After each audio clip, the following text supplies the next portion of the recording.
Boa noite. Que bênção estarmos reunidos para adorar o Senhor. E antes de meditarmos na Escritura, deixe-me só mencionar que foi um tempo muito precioso com os jovens no retiro, nesse período do Carnaval, retiro espiritual. Muitos jovens não puderam estar aqui, que são de outras igrejas, que participaram também. E agradecer àqueles que estiveram muito presentes, ajudando ali. Tem o Leonardo e a Girana, Felipe e a Ariadna, o Gabriel e a Sara, Rony e a Ana Zélia, o irmão Paulo, a irmã Carmen, a irmã Helena, que ficaram ali na cozinha junto com a Ana Zélia. Então, foram irmãos que deram um suporte muito importante. Espero que eu não tenha esquecido ninguém. Pastor Jaime, que também levou muitas mensagens e deu um suporte quando o pastor Kelso estava ali ferido na batalha. O pastor Kelso teve que fazer uma cirurgia, mas já está bem, graças a Deus, né? Graças a Deus melhorou rápido. Foi uma cirurgia de extração da vesícula, não é isso? E não pôde estar conosco pregando no retiro, mas o pastor Jaime levou algumas mensagens, o Felipe também levou algumas mensagens para poder suprir ali. Então, o Senhor nos abençoou, foi um tempo muito gostoso, muito maravilhoso. Vamos continuar orando pelos nossos jovens. E um aviso que talvez não foi programado é que, junto com o Departamento de Missões, às terças-feiras teremos um momento missionário às 19h30. A irmã Gessina está à frente. Essa terça agora já começa. Os irmãos que quiserem orar por missões e estudar sobre missões, sobre os países onde os cristãos são perseguidos, as necessidades da obra missionária aqui no Brasil, sobre os missionários que nós apoiamos em oração e financeiramente, e desafios na obra missionária, toda terça. Eu não sei se é toda terça, mas começa esta terça às 19h30, e a irmã Gessina dará maiores informações. Então, esta terça agora, com certeza, haverá este momento missionário durante a semana aqui na igreja, ok? Então, depois desses avisos, nós cantamos sobre o que nós vamos meditar hoje na Escritura, dentro da Epístola aos Hebreus. É importante lembrar que esses irmãos que receberam essa epístola, uma carta inspirada pelo Espírito Santo de Deus, palavra de Deus, esses irmãos estavam sofrendo perseguição, correndo risco de morte, e ao ponto de se desesperarem e querer abandonar a fé no Senhor Jesus Cristo. Nós, hoje, na modernidade, não corremos risco de morte aqui no Brasil, mas por várias outras razões da nossa vida, é possível que você tenha sido tentado a abandonar o Senhor Jesus Cristo, a deixar a fé no Senhor Jesus. E nós temos estudado dentro dessa epístola que a fé no Senhor Jesus é que nos sustenta, que nós temos que olhar para Cristo e Ele é quem fortalece as nossas forças. Se olharmos para os homens, e para a realidade presente, certamente vamos desanimar, como estes irmãos estavam desanimando. Vimos que o crente no Senhor Jesus, ele persevera, mesmo quando está a ponto de perder a sua vida. Ou seja, não há motivo neste mundo que nos afaste do amor de Cristo, que impeça o nosso serviço, a nossa fidelidade e a nossa adoração ao Senhor Jesus. Se você encontrou algum motivo para lhe afastar do amor de Cristo, esse motivo ele não é válido, ele não se justifica, e você deve abandoná-lo urgentemente, porque nada justifica nos afastar do amor do Senhor Jesus por nós, da nossa fé em Cristo. Por isso, hoje, nós observaremos Hebreus capítulo 6, do verso 13 ao verso 20, onde trabalharemos a seguinte ideia: viver pela fé é confiar nas promessas de Deus. As promessas de Deus nos sustentam, e viver pela fé é isso, é você confiar naquilo que Deus prometeu. Não fui eu que prometi, não é esta igreja que está prometendo. Esta promessa, ela é milenar. Cantamos sobre Abraão, não é verdade? Esta promessa remonta séculos. É interessante que a nossa leitura bíblica, sem termos planejado, leu até o capítulo 11 de Gênesis, e no capítulo 12 aparece o início desta promessa dada a Abraão, que não foi dada só a Abraão, foi dada a todos nós. Então, quando você pensa, sou crente na Igreja Batista Manancial, não pense que isso começou 50 anos atrás. Essa igreja vai fazer 54 anos, acho que é isso, né? 54 anos este ano. 55, né? 55 este ano, lá para o mês de novembro, quando comemoramos o aniversário da igreja. Mas a nossa fé não começou há 55 anos atrás, nem há 100 anos atrás, nem há 200, nem há 1000. A nossa fé remonta ao início de todas as coisas, porque o Senhor nosso Deus, que foi o Deus da nação de Israel, o único Senhor, Ele tem uma mensagem de salvação desde os tempos imemoriais, logo em seguida ao pecado de Adão e de Eva. Perdão.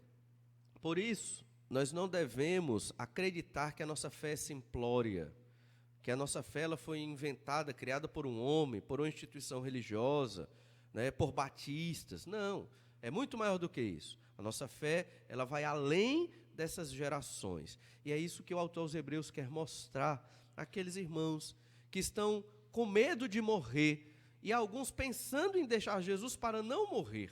Então, viver pela fé é confiar nas promessas de Deus. Você confia nas promessas de Deus? A palavra de Deus que traz essas verdades, ela é suficiente para a sua vida. Quando você lê na palavra que o Senhor é a tua herança, Ele é a tua alegria, Ele é a tua força, o teu rochedo, que a nossa força está na graça de Jesus. Essas palavras que refletem textos da Bíblia são suficientes para você viver neste mundo enfrentando todas as adversidades sobre o poder do Espírito Santo de Deus. Elas têm que ser, porque elas são o suficiente. A Bíblia é suficiente, a promessa de Deus a nós é suficiente para suprir tudo na nossa vida. Pastor, mas eu ainda não vivo desta forma. É o momento de você orar.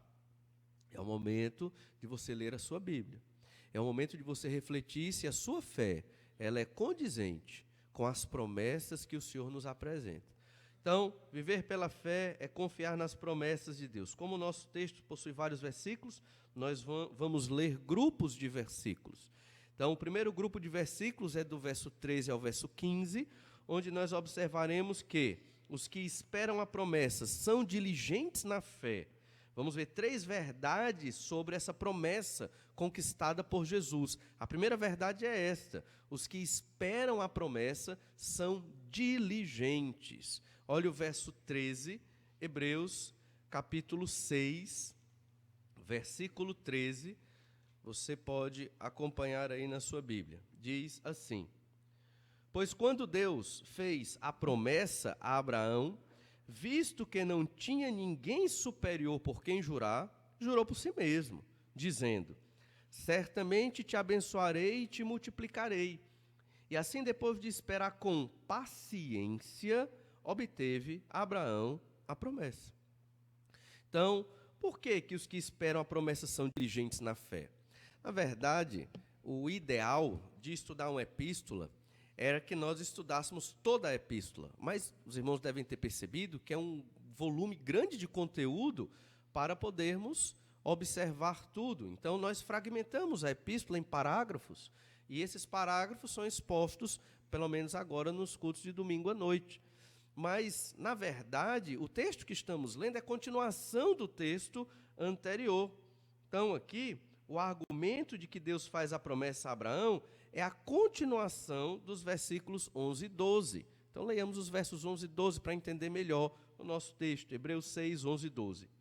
Desejamos, porém, continue cada um de vós mostrando até ao fim a mesma diligência, para a plena certeza de esperança, para que não vos torneis indolentes, mas imitadores daqueles que pela fé e pela longanimidade herdam as promessas. E aqui ele começa a falar de Abraão, que herdou a promessa, porque creu na promessa que Deus deu a ele, e esta promessa obviamente falava de quem? Do Senhor Jesus Cristo.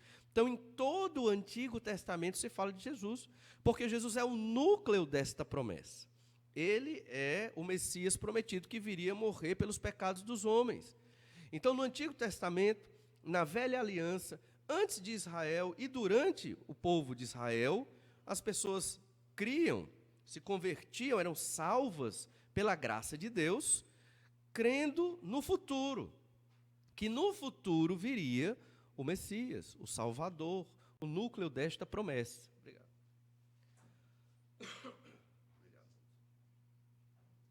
Que viria o núcleo, o cerne, o objetivo maior dessa promessa, que é o Senhor Jesus Cristo. Esta promessa dada a Abraão, que nós vamos observar, ela divide-se em várias pequenas promessas, apresentadas ao longo de toda a história do Antigo Testamento. Foi dada a Abraão, foi dada a Isaac, foi dada a Jacó, foi dada a Davi, e foi dada a todos nós. Não é verdade? Então, todos nós somos herdeiros também desta promessa. Então, Abraão creu que Jesus viria. Nós cremos que Jesus já veio. E tanto os da velha aliança como os da nova aliança creem que em breve Jesus voltará para consumar esta promessa, que se refere não só à salvação do homem, mas à reestruturação da realidade. A realidade foi corrompida, a mentira, por exemplo, é algo natural na sociedade, é comum, é costumeiro do homem, o ser humano, mentir.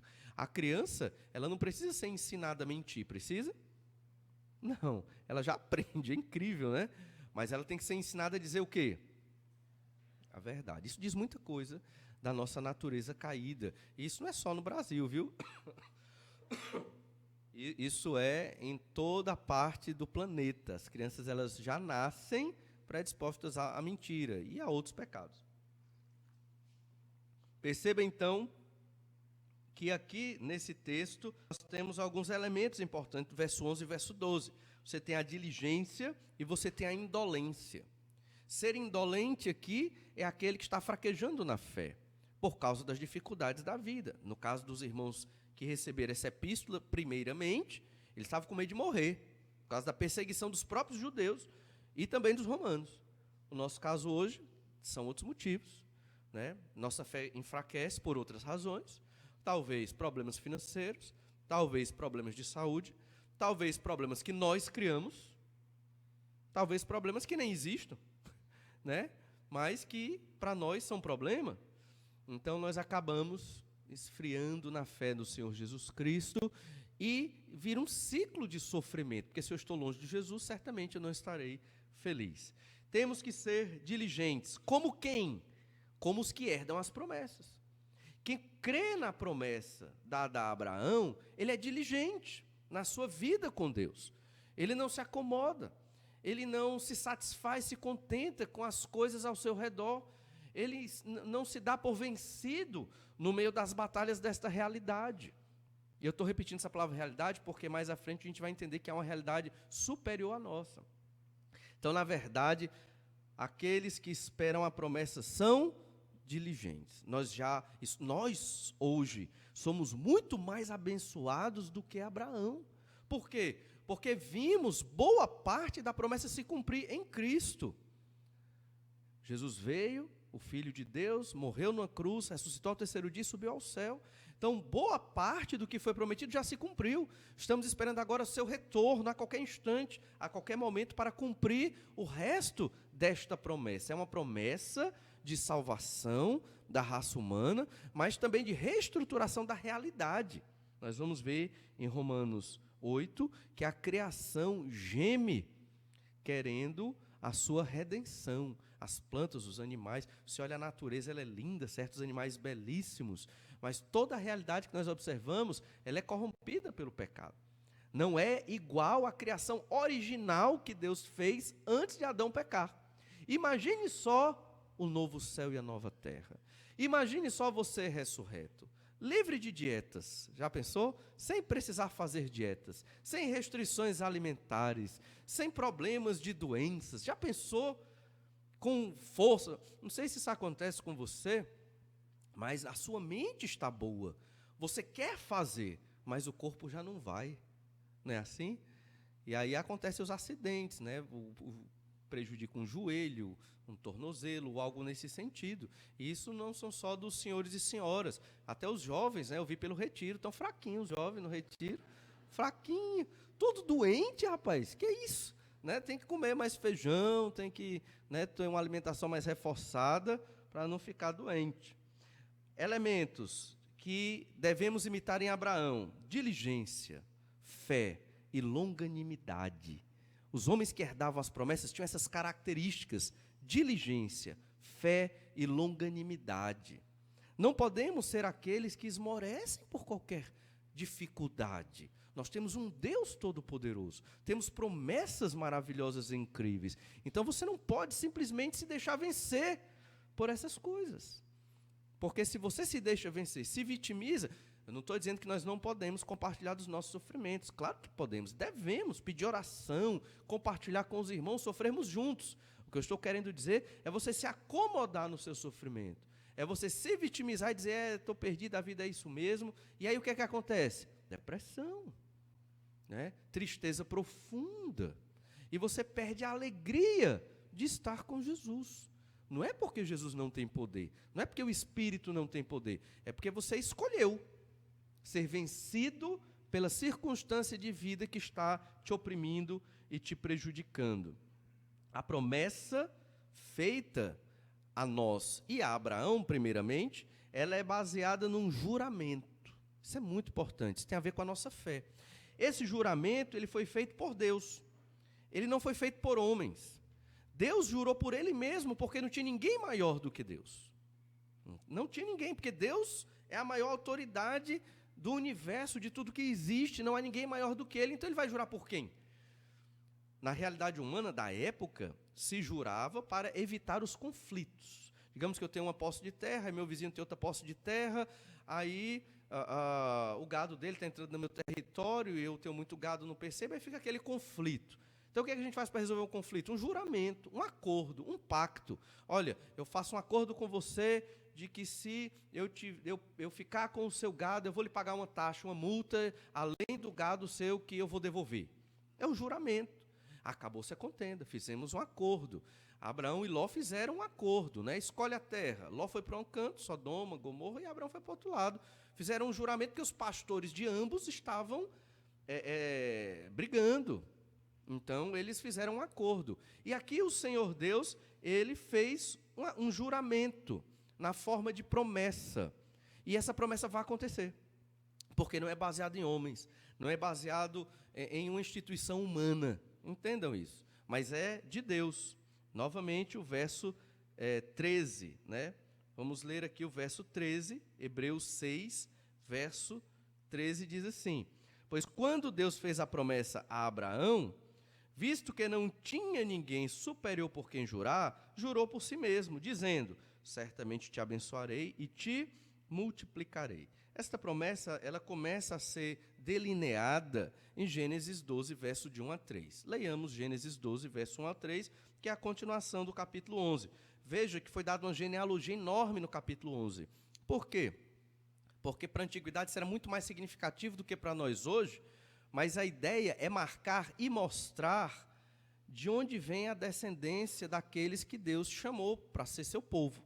Então, haviam 3 filhos de Noé, nós lemos sobre isso, né, Sem, Cão, o Cã e Jafé. Dos 3, Deus escolhe para dele vir um homem, filho de Terá, no caso Abrão, e de Abrão viria a nação de Israel, que seria uma nação que proclamaria o evangelho, na verdade, a salvação a todos os perdidos do mundo antigo. Então, quer dizer que só esses eram salvos? Não.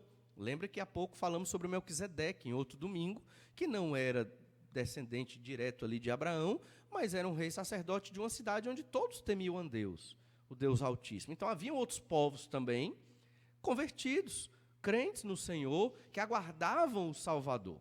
Abraão foi aquele que Deus focalizou para poder traçar uma história da salvação durante todo o Antigo Testamento, a velha aliança, para poder não só o povo da época, como nós hoje, temos um norte para nos guiar de como Deus quer que o seu povo sirva. Esse norte é Israel, mas mais especificamente para nós hoje é a igreja, como descrita na Nova Aliança, no Novo Testamento. Então, Gênesis 12, verso 1. Ora, disse o Senhor a Abrão, sai da tua terra, da tua parentela e da casa de teu pai, e vai para a terra que te mostrarei. E de ti farei uma grande nação. E te abençoarei, e te engrandecerei o nome. Sê tu uma bênção. Abençoarei os que te abençoarem, e amaldiçoarei os que te amaldiçoarem. Em ti serão benditas todas as famílias da terra. Serão benditas todas as famílias da terra se refere à salvação no nome do Senhor Jesus. Mais à frente, isso será explicado ao longo de todo o Antigo Testamento. E aqui está a estratégia missionária de Deus. Tem que ter uma terra, nessa terra vai ter que ter um povo, que é a descendência de Abraão, e esse povo vai proclamar essa bênção. Essa era a estratégia missionária. No mundo antigo, funcionava assim. No mundo antigo não se mandava missionário como hoje no mundo moderno se mandava. No mundo antigo, o povo cria no Deus da terra. Então, para que o Senhor, Deus de Israel, fosse compreendido na mentalidade ou cosmovisão da antiguidade, era necessário haver uma terra e um povo nesta terra que adorasse o Senhor. Senão, as pessoas não compreenderiam a mensagem de salvação. Por isso, essa promessa é dada a Abraão. Mas o autor de Hebreus, quando fala no verso 14, certamente te abençoarei, te multiplicarei, ele está se referindo ao episódio com Isaac, em Gênesis 22, onde Deus requer de Abraão uma prova de fé. E depois nós vamos investigar melhor a história de Isaac, que aparece aqui também nessa epístola, mas Deus pediu para Abraão algo sem sentido. Deus pediu para Abraão algo inesperado.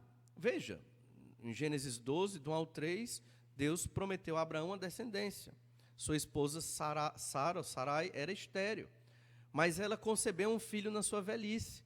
Então Abraão viu, olha que bênção, Deus está cumprindo a promessa. Só que nesse momento Deus diz, agora vai e mata Isaac. Aí Abraão, não sei, talvez fosse eu diria, Senhor, não vou matar não. Mas é sem lógica. O Senhor dá Isaac e agora pede para tirar, pede para eu matar. O Senhor nunca pediu sacrifício humano, isso não é da índole do caráter do Senhor. E agora o Senhor quer que eu mate um ser humano, meu filho? Que Deus cruel. Não é verdade?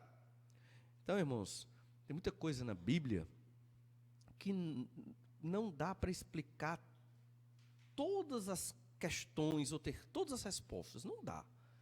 Não tem. Tem coisa que Deus reservou o direito de não dizer.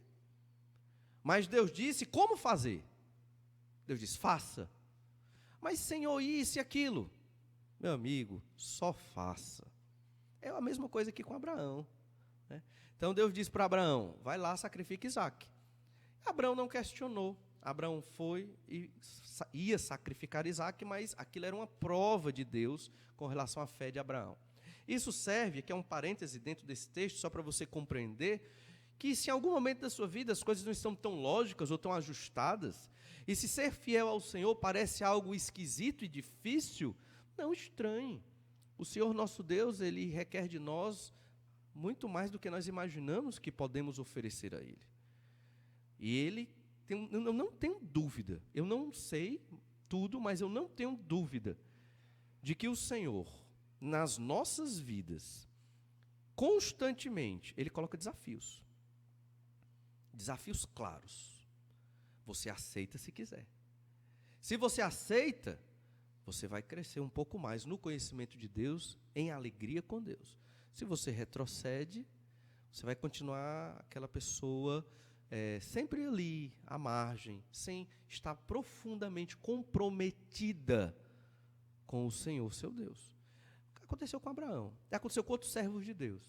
E aqueles que se comprometeram com o Senhor foram ricamente abençoados. Foi difícil, levar um filho para matar, muito difícil, mas o Senhor foi por ele. E é nesse texto aqui de Gênesis 22, 16, que o autor da Epístola aos Hebreus, ele está citando no verso 14, olha Gênesis 22, verso 16. E disse, jurei por mim mesmo, diz o Senhor, porquanto fizeste isso e não me negaste o teu único filho, que deveras te abençoarei e certamente multiplicarei a tua descendência, como as estrelas dos céus e como a areia na praia do mar. A tua descendência possuirá a cidade dos seus inimigos. Nela serão benditas todas as nações da terra, porquanto obedeceste a minha voz. Aqui foi uma confirmação da aliança, da promessa que ele já tinha feito com Abraão. Mas Deus queria que Abraão fosse um homem de fé, e ele precisava melhorar nisso. Todos nós precisamos melhorar na nossa fé. Será que não é por isso que Deus permite dificuldades? Para que nós sejamos aperfeiçoados na nossa fé? Como um pecador se aperfeiçoa na fé? senão na diligência, em meio às dificuldades, em meio às provas. As provas de Deus não são ruins. No momento pode parecer, mas depois será uma bênção quando você vencer. E Deus te dá toda a capacidade. A palavra, o Espírito, a igreja. Tudo o que é necessário para vencer as provações. A palavra-chave aqui é promessa. Essa palavra aparece muitas vezes, cerca de 40 vezes somente no Novo Testamento. Esta promessa pode até ser igual a Evangelho. O Evangelho é uma maior consumação da promessa que foi dada no Antigo Testamento. Hebreus é o livro do Novo Testamento que mais traz a expressão promessa. Por quê? Porque é um livro que trata de fé. Fé para os que estão desanimados. Estou desanimado da minha fé. E aí, o que fazer? Vou para uma igreja animada? Lá minha fé vai se animar? Não, irmãos. Estou desanimado na minha fé, eu tenho que entender as promessas de Deus.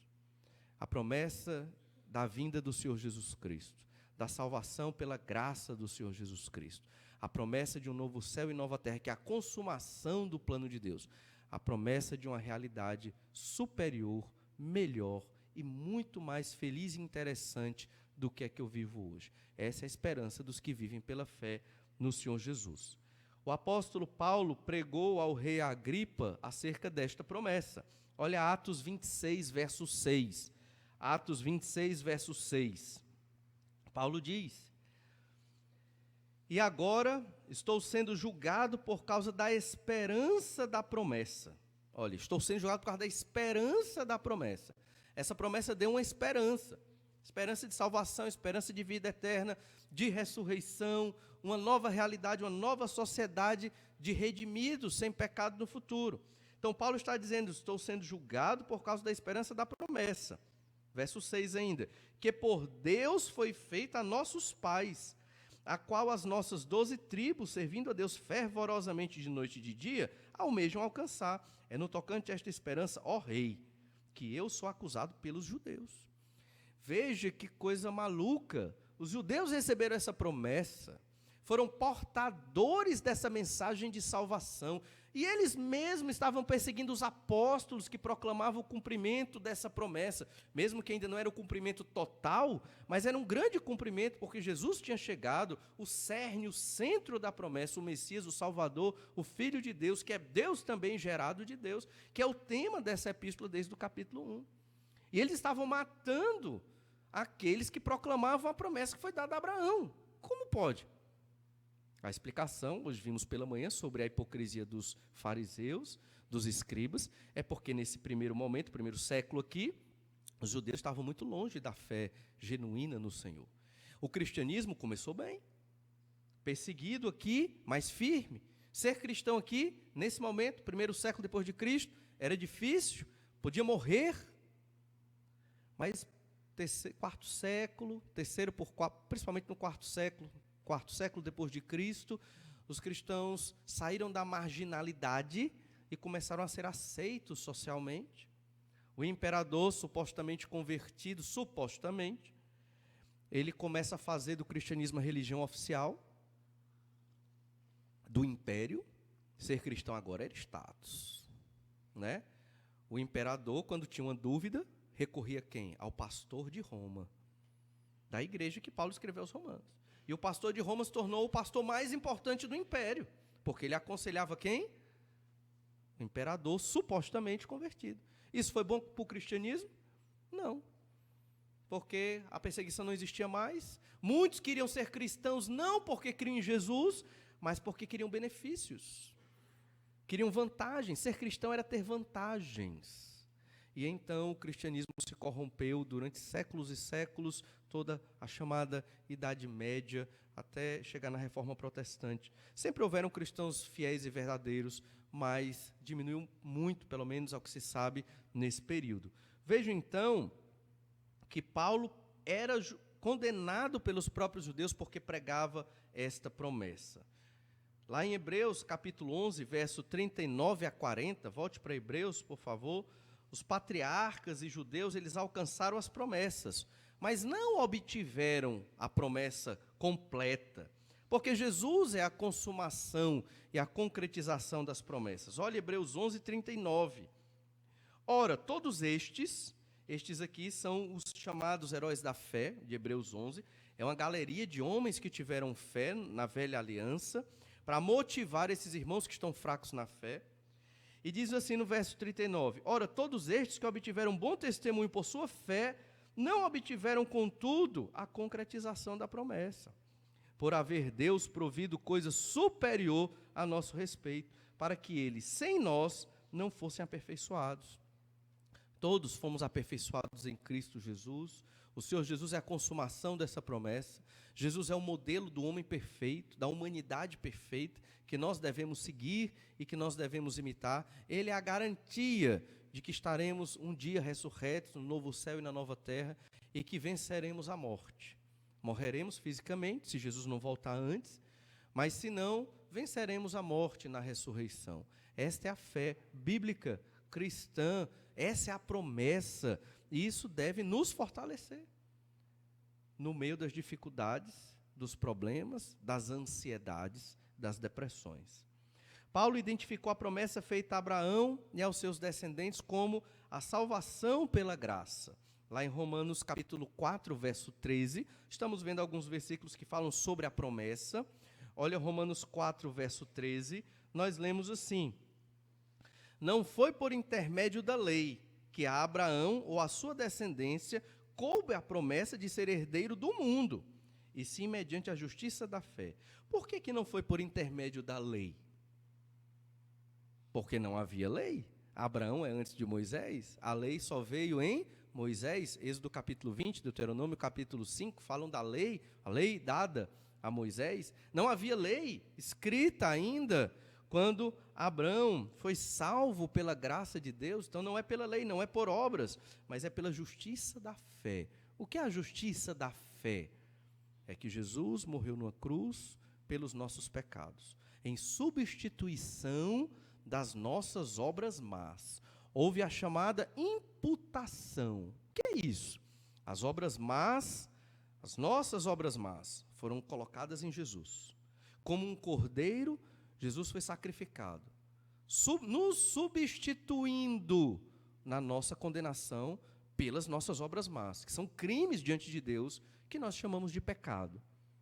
E as obras boas de Jesus, porque Ele é perfeito, sem pecado, Deus, homem, que viveu aqui nesse mundo, as obras boas de Jesus foram colocadas na nossa conta, no registro que Deus tem lá sobre nós. Hoje, quando Deus olha para mim e para vocês que creram no nome de Jesus, só aos que creram no nome de Jesus, Deus vê pessoas sem pecado, embora sejamos ainda pecadores. Por quê Deus nos vê assim? Porque Deus vê Cristo em nós. Porque Jesus morreu na cruz pelos nossos pecados. Ainda somos pecadores. Um dia não seremos mais.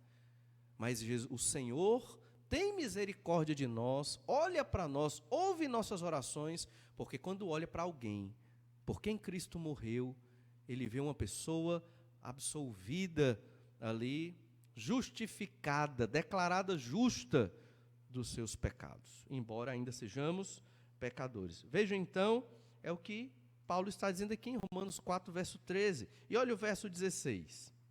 Romanos 4, 16. Essa é a razão porque provém da fé, para que seja segundo a graça. Então, esta salvação que chegou até Abraão provém da fé. Esta salvação também compõe a promessa. Ela vem da fé. Ela é pela graça, segundo a graça. Continuando o versículo 16. A fim de que seja firme a promessa para toda a descendência. A promessa é firme. Deus fez uma promessa, jurou por Ele mesmo. Então não pode quebrar, porque Deus é Deus, todo-poderoso. Não somente ao que está no regime da lei, mas também ao que é da fé que teve Abraão, porque Abraão é pai de todos nós. Porque nós somos filhos de Abraão pela fé. Somos verdadeiros israelitas pela fé. Porque temos a mesma fé que Abraão teve. Isso não quer dizer que nós somos judeus, não. Mas quer dizer que nós somos da mesma fé que Abraão teve lá séculos e séculos e séculos atrás. A nossa fé não começou 55 anos atrás, no início da Igreja Batista Manancial. A nossa fé não começou com a Reforma Protestante, em 1517. A nossa fé remonta logo depois do pecado de Adão, com a promessa do descendente. Esta promessa que foi dada a Abraão, esta promessa que caracteriza a diligência daqueles que creem no Senhor Jesus, ela tem algumas características. 5, pelo menos. Uma característica desta promessa, a palavra da bênção do Evangelho aos gentios. O Evangelho não é só para judeus, o Evangelho é para gentios. Eu vou ler alguns versículos. Gálatas 3:8 diz: Ora, tendo a Escritura previsto que Deus justificaria pela fé os gentios, pré-anunciou o Evangelho a Abraão: em ti serão abençoados todos os povos. Paulo está explicando o texto lá da promessa feita a Abraão. Outra característica da promessa, a doutrina da ressurreição dos mortos. Está na promessa que os mortos em Cristo ressuscitarão, para viver com Deus. E nós já lemos esse texto em Atos 26, verso 7 e verso 8, não leremos novamente. Outra característica da promessa, é a promessa do Espírito Santo, que está em nós, nos fortalecendo constantemente. Gálatas 3,14 diz, para que a bênção de Abraão chegasse aos gentios, em Jesus Cristo, a fim de que recebêssemos pela fé o Espírito prometido. Irmãos, você pode vencer toda e qualquer dificuldade pelo Espírito prometido. O Espírito Santo é uma força sobrenatural nas nossas vidas. Agora você tem que crer, você tem que querer, você tem que orar. Mas o Espírito está aí. Se você é crente em Jesus, o Espírito Santo está aí. Falamos às vezes muito pouco do Espírito, em breve falaremos mais. Porque essa terceira pessoa da Trindade, que é Deus também, é uma força nas nossas vidas para que de modo sobrenatural vençamos o pecado. Se não vencemos o pecado, a culpa não é do Espírito, não é de Jesus, não é da Bíblia, nem é da igreja. Se eu não venço o pecado, é minha culpa. Não é verdade? Então eu tenho que buscar a força do Espírito Santo. Está na promessa. Mas também característica da promessa é a doutrina da redenção do pecado e de suas consequências. Então o pecado em breve não mais existirá em nós. E nós já melhoramos muito com relação ao pecado, ainda pecadores, mas graças a Deus deixamos muito do pecado que nos escravizava. E liberdade para o crente é viver sem pecar. Então quanto menos pecar, mais felicidade. É uma equação, quanto menos pecado, maior felicidade, mais perto de Deus, mais alegria com o Senhor Jesus Cristo.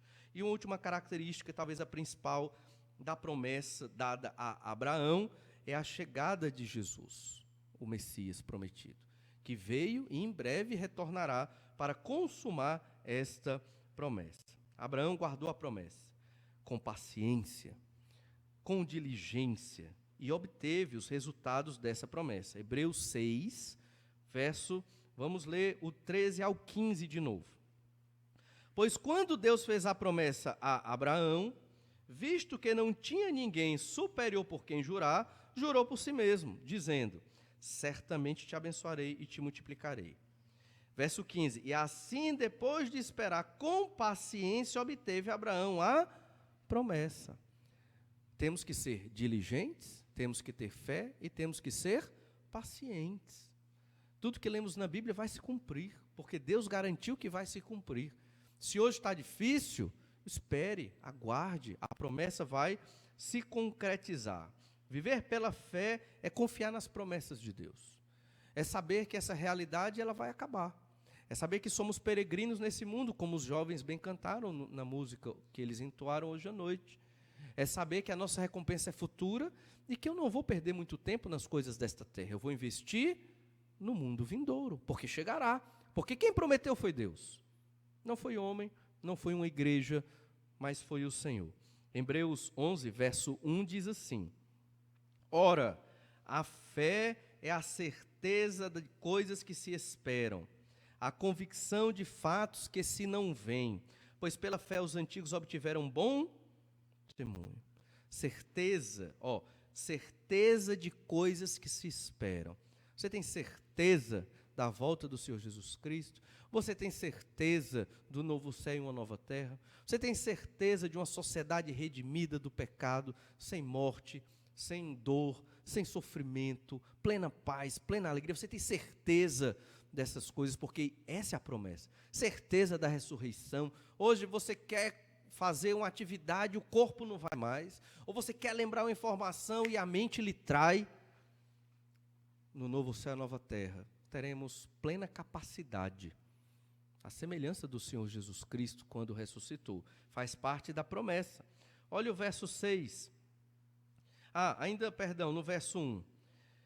De coisas que se esperam, a convicção de fatos que se não veem. Convicção. Somos convictos de que Jesus veio ao mundo, morreu na cruz, ressuscitou ao terceiro dia, subiu ao céu, está sentado à destra de Deus, intercedendo por nós, hoje e sempre. Temos convicção.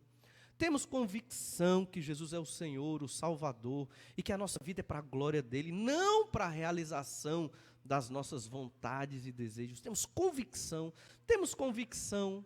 de quem nós somos, cristãos, crentes no Senhor Jesus Cristo, chamados das trevas do pecado, da lama do pecado, para servir ao Rei dos Reis. Temos convicção disso? A fé gera em nós esta convicção e faz com que nós investamos a nossa vida no reino de Deus, cuja expressão hoje se chama igreja, corpo de Cristo, a noiva do Cordeiro. Se você não vê na igreja uma obra que valha a pena investir sua vida, algo está errado na sua fé, na sua confiança no Senhor, nas promessas de Deus. Algo está errado. Os que esperam a promessa são diligentes na fé. Verso 6, Hebreus 11, 6. De fato, sem fé é impossível agradar a Deus, porquanto é necessário que aquele que se aproxima de Deus creia que Ele existe e que se torna galardoador dos que o buscam. Sem fé, não dá para agradar a Deus. Sem confiar nas promessas, não tem como. O Senhor jurou por Ele mesmo. Ele garantiu que essas promessas haverão de se cumprir. Estamos crendo nelas, somos diligentes na fé. Como é que eu faço a minha fé ficar mais firme? Crendo nas promessas, confiando naquilo que o Senhor falou, na sua palavra. Quem nós somos, qual a nossa esperança de vida, onde está a nossa alegria, tudo isso, todas essas perguntas remontam à nossa fé na promessa, dada originalmente lá em Abraão, mas que foi passada a Isaac, Jacó, Davi. Jesus cumpriu já boa parte desta promessa e nós aguardamos o cumprimento final. Uma segunda verdade que nós queremos observar hoje, mas que infelizmente não vai dar tempo, nós estamos vendo que viver pela fé é confiar nas promessas de Deus. Você tem que confiar nas promessas do Senhor. A primeira verdade é que os que esperam a promessa são diligentes na fé. Uma segunda verdade que nós observamos ainda nesse texto, e vamos só introduzi-la, porque o tempo não nos permite mais, é que Deus garante a concretização das promessas. Deus garante, é garantia de Deus. Olha o verso 16, Hebreus 6, 16. Pois os homens juram pelo que lhes é superior, e o juramento, servindo de garantia para eles, é o fim de toda contenda. Aquilo que eu falei no início. Tem dois homens que têm duas terras e tem uma contenda com seus pastores ou com o gado. Como é que eles resolvem a contenda? Um juramento. O juramento resolve a contenda. O Senhor, então, jurou por Ele mesmo, porque não tinha ninguém por quem jurar. Esses homens talvez jurassem por um juiz que estava ali presente, apaziguava o conflito. Mas Deus jurou por Ele mesmo, porque Ele é sobre tudo e não há ninguém maior do que Deus. Então, quando Deus diz na Bíblia assim, eu fiz tal ação por amor do meu nome, Deus dizendo, não quer dizer que Deus é egoísta. Quer dizer que não tem quem mais acima de Deus que Deus possa amar de maior importância. Pai, Filho e Espírito Santo. Por isso que Deus é uma trindade. O Deus Pai, o Deus Filho e o Deus Espírito Santo. Porque eles se completam e se amam perfeitamente. É um amor perfeito, incomensurável. Não tem como explicar tamanho amor. A trindade não precisa de ninguém. Eles se amam, eles são Deus. E um único Deus, porque eles possuem a mesma essência de Deus. Mas são três distintos. É a doutrina da trindade, que é bíblica. Isso revela o amor de Deus. Por que estou dizendo isso? Porque Deus nos criou, não porque Ele queria alguém para amar, porque Ele já tinha amor entre eles. Ele nos criou porque Deus quis nos amar e despejar do seu amor e da sua graça a nós. E aqui Deus, após o pecado, jurou por Ele mesmo, após o pecado do homem, Deus jurou por Ele mesmo que ia cumprir esta promessa de salvação também. Hebreus 6,17. Por isso, Deus, quando quis mostrar mais firmemente aos herdeiros da promessa a imutabilidade do seu propósito, se interpôs com juramento, para que, mediante duas coisas imutáveis, nas quais é impossível que Deus minta, forte alento tenhamos nós, que já corremos para o refúgio, a fim de lançar mão da esperança proposta. E aqui nós temos duas coisas imutáveis. A primeira é que Deus jurou por si mesmo, e Deus não muda. Nós mudamos. O Valnei de 15 anos era um, o de 20 era outro, o de 25 era outro. E todos nós mudamos. Se Deus permitir que eu tenha 50 ou 60, vão ser outros Valneis. Não, é o mesmo. Talvez um núcleo comum, né? Uma mesma essência fundamental, mas é outra pessoa. Isso acontece com todos nós, porque nós mudamos. Deus não muda. Deus, ele é constante. O mesmo Deus da Bíblia é o Deus de hoje. E ele vai garantir a promessa. E outro elemento é que Deus não mente. Baseado nisso, Deus garante a concretização de suas promessas. E eu posso viver tranquilo, porque o Senhor prometeu e Ele vai cumprir. Que esta salvação é superior, é maravilhosa. É o motivo da minha alegria. É a razão para eu não temer a morte quando for perseguido. Quando você estiver com ansiedade, quando você estiver cercado de problemas, aflito, no que você deve pensar? Na sua tão grande salvação, conquistada pelo Senhor Jesus Cristo lá na cruz. Porque a nossa esperança não se resume a esta realidade. É possível que certos problemas existam na sua vida durante anos e décadas, se Deus quiser. Porque Ele quer, eu não sei. É possível. É possível que Deus lhe livre de todo problema e dificuldade, se Deus quiser. Mas o fato é, a nossa salvação é o que nos traz alegria, é o que fortalece a nossa fé. É olhar para Cristo que nos faz superar as adversidades firmes no Senhor Jesus. Porque os que aguardam a promessa são diligentes. Porque Deus garantiu que vai cumprir. Vamos orar, pedir que o Senhor nos abençoe. Pai, muito obrigado pela tua graça e misericórdia. Senhor Deus, ensina-nos mais sobre a fé no Senhor Jesus Cristo, sobre a fé no Senhor, ó Pai, para podermos firmes caminhar neste mundo crendo nas tuas promessas que em breve se consumarão. Senhor, somos frágeis e limitados. E assim como os leitores dessa epístola, é muito provável que em alguns momentos da nossa vida fraquejamos na nossa fidelidade a Ti. E talvez até veio à nossa mente a possibilidade, o pensamento de querermos nos afastar do Senhor. Pai amado, nos anima, nos motiva pelo Teu Santo Espírito, para que estejamos firmes e diligentes, como aqueles que aguardam as promessas, porque somos os que aguardam as promessas. Somos extremamente abençoados por fazer parte da nova aliança e por saber que Jesus veio e morreu na cruz pelos nossos pecados. E aguardamos agora a consumação com a segunda vinda do Senhor Jesus Cristo. Nos ajuda, Senhor Deus, a lembrar que a nossa fé não é de homens, não é inventada por um grupo social, não é modismo, mas é uma fé milenar, uma fé que remonta aos tempos mais antigos e que persevera até hoje, através do Teu poder na vida daqueles que o Senhor converteu. Senhor Deus, nos dá essa certeza, estas convicções, esta fé, mesmo estando nós numa realidade tão corrompida, tão cheia de pecado. Senhor Deus, o Senhor sabe que somos pecadores, mas nos fortalece para que vençamos os nossos pecados, crendo no Senhor e na Tua verdade. É o que te pedimos, no nome do Senhor Jesus. Amém. Nesse tempo de oração silenciosa, então, converse com o Senhor, seu Deus, seu Salvador, seu Criador, e fale para Ele tudo o que você pôde refletir nesse momento de estudo da palavra. Deus abençoe a todos. Vamos orar, então.